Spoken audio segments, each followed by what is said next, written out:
నా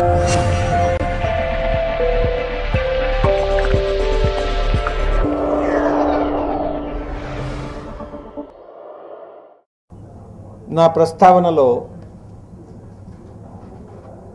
meet the press కార్యక్రమానికి సంబంధించినంత వరకు నా ప్రస్తావనలో కొన్ని విషయాలు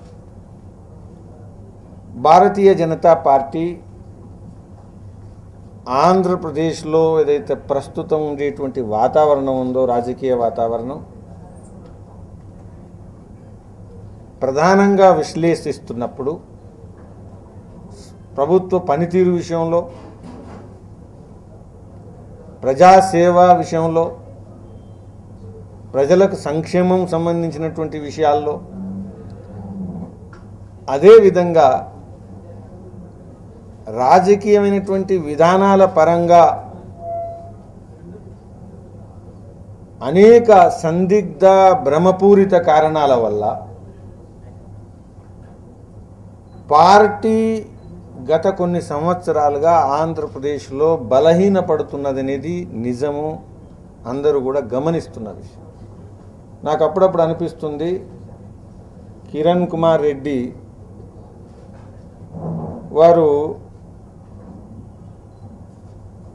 కాంగ్రెస్ యొక్క చరిత్రలో భవనం వెంకట్రావు గారి పాత్ర పోషించబోతున్నారా?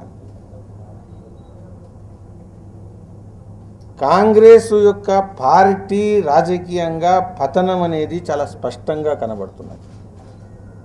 దేశం మొత్తం మీద జాతీయ స్థాయిలో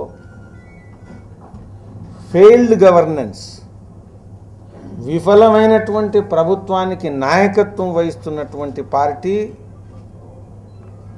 జాతీయ స్థాయిలో పార్లమెంట్లో ఎక్కువ ప్రతినిధులను పంపినటువంటి ఈ ప్రాంతంలో కాంగ్రెస్ యొక్క అనుభవం. రెండవ వైపు గత కొన్ని దశాబ్దాలుగా కాంగ్రెస్కు ప్రత్యామ్నాయమైనటువంటి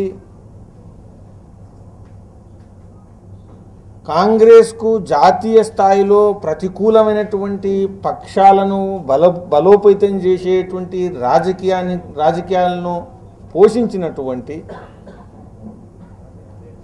కాంగ్రెస్ ప్రత్యామ్నాయ రాజకీయాలు ఆంధ్రప్రదేశ్లో బలపడట్లేదు.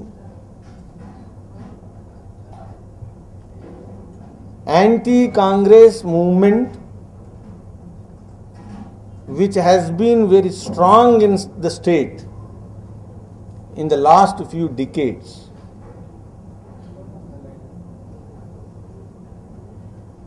today it is also not in a strong position. ఏవైతే రాజకీయ పార్టీలు జాతీయ స్థాయిలో ప్రాంతీయ పార్టీలుగా గుర్తింపు పొందినప్పటికీ కాంగ్రెస్ ప్రత్యామ్నాయ రాజకీయాలను పోషించాయో, కాంగ్రెస్ ప్రత్యామ్నాయ రాజకీయాల ధృవీకరణకు కేంద్ర బిందువు అయ్యాయో,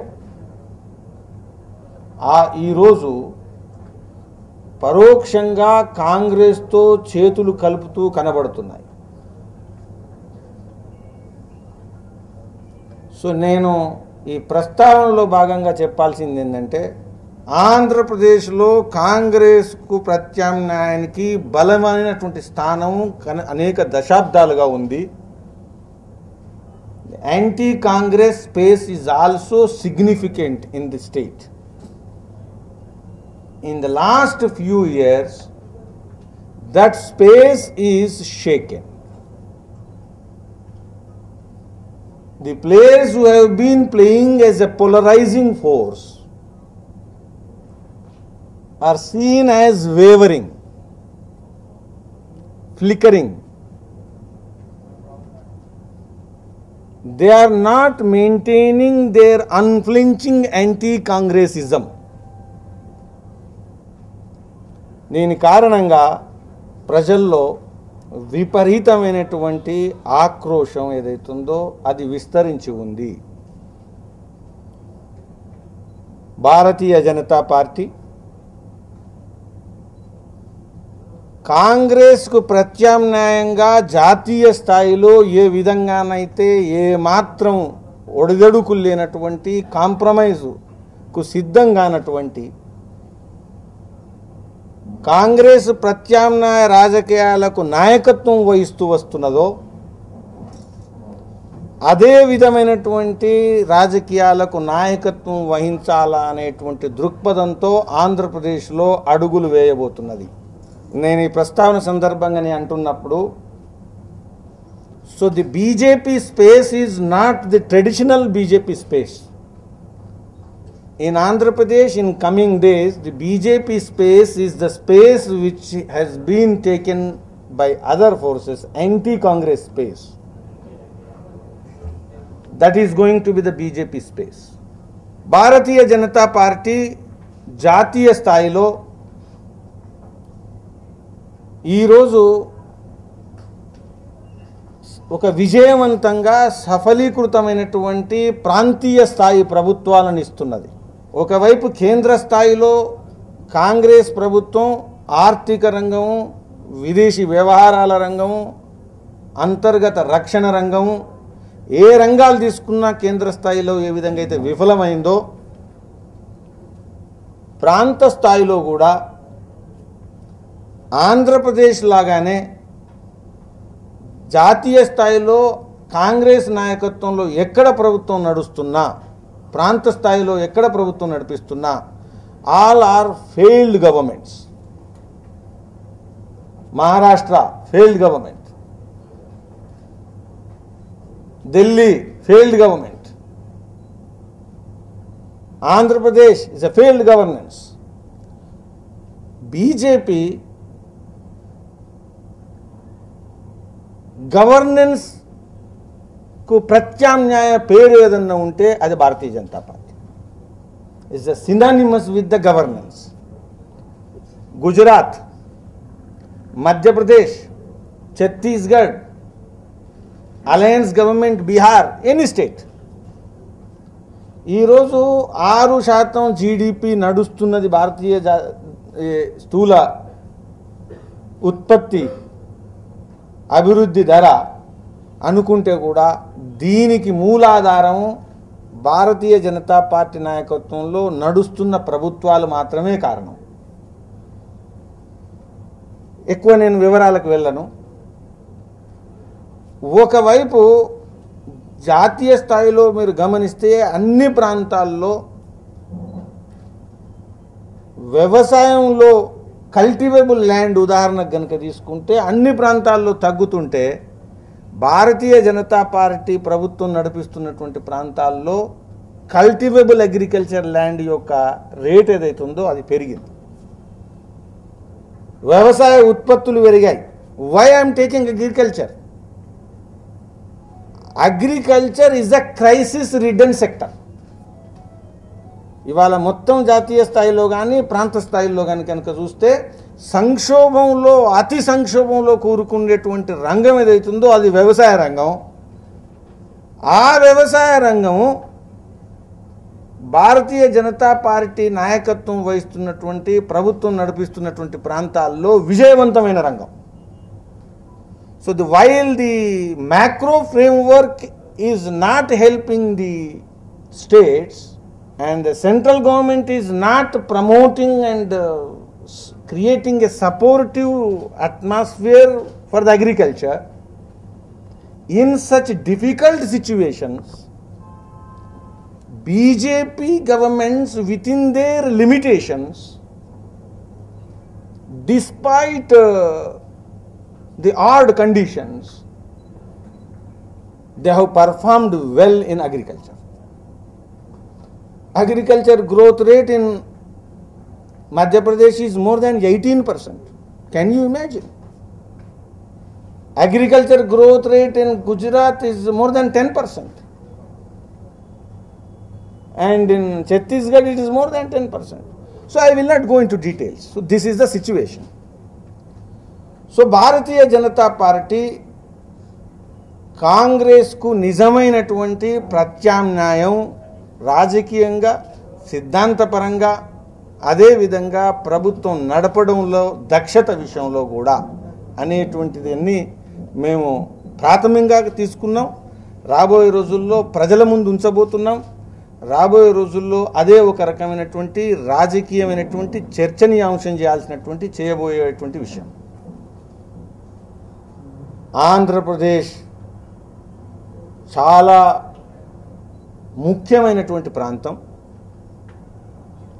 ఈ ముఖ్యమైనటువంటి ప్రాంతంలో నేను రాజకీయ కార్యకర్తగా గత కొన్ని రోజులుగా ఆంధ్రప్రదేశ్లో పనిచేస్తున్నప్పుడు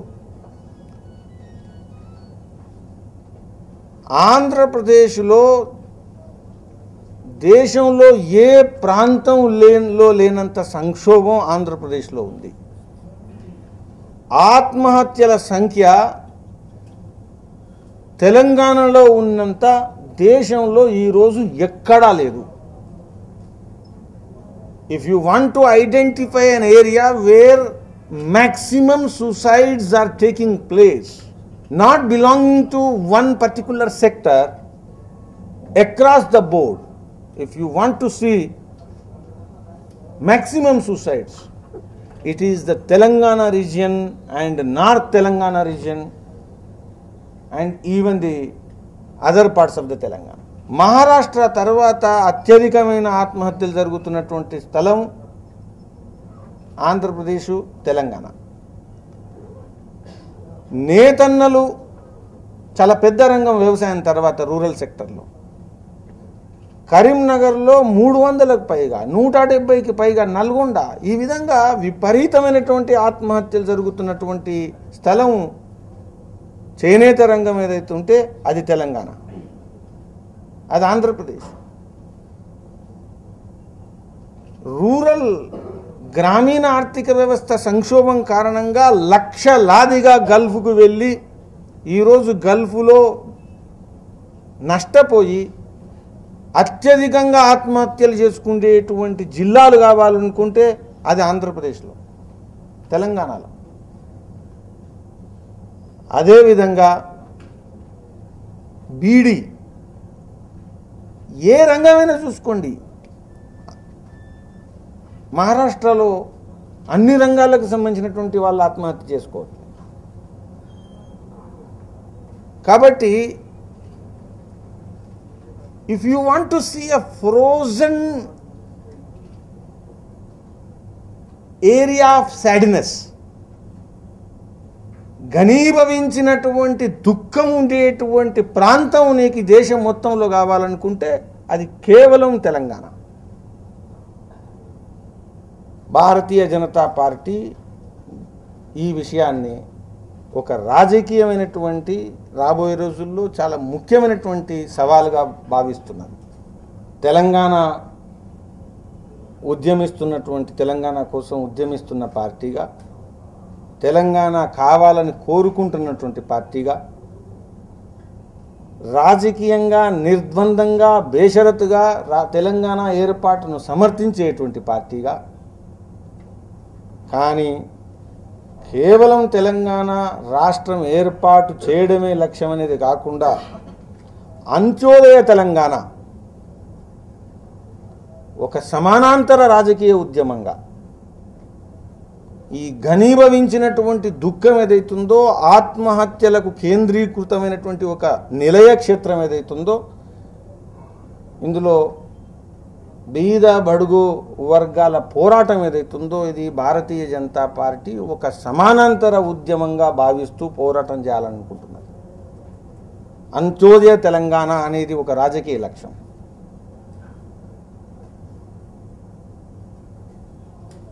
భారతీయ జనతా పార్టీ ఈ విషయాన్ని రాబోయే రోజుల్లో ఇంకొక విషయం నేను Telangana union of journalist meet the ప్రెస్లో చెప్పదలుచుకున్నా. తెలంగాణ ఉద్యమానికి కానీ, తెలంగాణ ప్రజల యొక్క బాగోగులకు కానీ, తెలంగాణ యొక్క గుర్తింపుకు కానీ చారిత్రాత్మకంగా అన్యాయం చేసేటువంటి party Congress party. Congress party is not doing injustice only now. They have been doing injustice to Telangana people historically. Congress ద్వారా తెలంగాణ ప్రజలకు అంత్యోదయ తెలంగాణ జరగదు, తెలంగాణ రాష్ట్రము ఏర్పడడం జరగదు. కాబట్టి కాంగ్రెస్ను విన్నవించుకోవడం ద్వారా ప్రత్యక్ష పరోక్షంగా కాంగ్రెస్ రాజకీయాలను పోషించడం, సమర్థించడం, ఒప్పందాలు చేసుకోవడం ద్వారా తెలంగాణ ప్రజలకు న్యాయం జరగదు.